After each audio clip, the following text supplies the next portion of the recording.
Boss तुझमें क्या कम है, किस चीज की कमी है, जरा सोच। क्योंकि जो खुद नहीं हिल सकता था वो अपने विचारों से पूरी दुनिया हिला के चला गया, तो फिर तू सोच तू क्या कर सकता है। एक 64 साल का जवान बुढ़ा अपने कई बार रिजेक्शन, अपने कई बार फेलियर के बाद KFC को दुनिया का सबसे बेस्ट ब्रांड बना सकता है, तो फिर तू सोच तू क्या कर सकता है। एक बंदा 150 किलोमीटर के पहाड़ को लगातार 28 सालों में खोदने के बाद गिट्टी का ढेर बना सकता है, तो फिर तू सोच तू क्या कर सकता है। अगर कोई बंदा अपनी भूख की वजह से देश के लिए ओलंपिक खेल सकता है, तो फिर तू सोच तू क्या कर सकता है।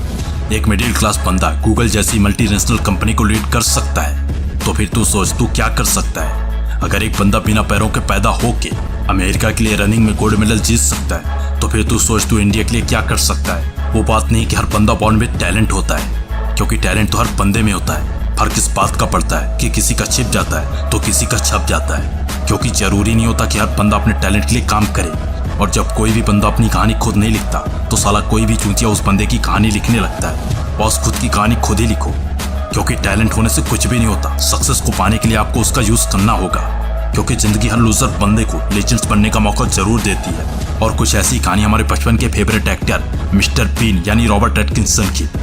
मिस्टर बीन बचपन से ही बड़े हंसमुख मिजाज के थे। अपने बचपन से ही लोगों को शक्लें बना बना कर हंसाया करते थे और लोग उनकी फनी शक्लों को देखकर काफी हंसा भी करते थे। लेकिन इस बंदे को बचपन से ही स्पीच डिसऑर्डर नामक बीमारी थी, जिसकी वजह से बंदा अच्छी तरह से बोल नहीं पाता था। और इस बीमारी के चलते मिस्टर बीन को कई बार कई शोज से रिजेक्ट भी कर दिया गया। लेकिन शोज से रिजेक्ट होने के बाद ये बंदा निराश होकर बैठ जाने की बजाय खुद के टैलेंट को पहचानता है और शुरू कर देता अपने टैलेंट पर रिसर्च करना। और कई सालों की मेहनत के बाद खुद का नया शो लॉन्च किया, और उसके बाद जो हुआ वो रेप इन हिस्ट्री। बॉस हर कामयाब बंदे में एक बड़ी खूबसूरत बात होती है, वो बंदा कभी भी हार नहीं मानता।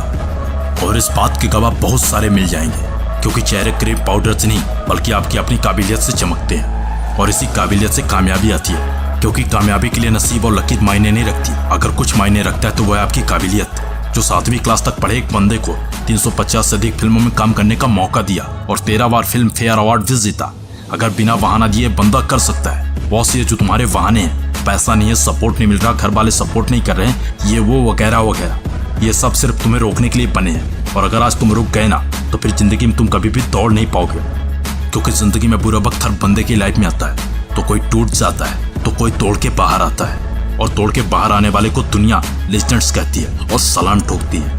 और ये बात मैं आपको इसलिए बता रहा हूँ क्योंकि इस कोविड के बुरे दौर में बहुत से बंदे टूट चुके, हार मान चुके हैं। तो बॉस हार मत मानो, ये वक्त भी गुजर जाएगा। वीडियो पसंद आए तो वीडियो को लाइक शेयर और चैनल को सब्सक्राइब कर लीजिएगा। और हाँ, अगर आपको मुझसे कुछ पूछना है तो मैं मिल जाऊंगा इंस्टाग्राम पर। इंस्टाग्राम की लिंक नीचे डिस्क्रिप्शन बॉक्स पर है। जय हिंद, जय भारत।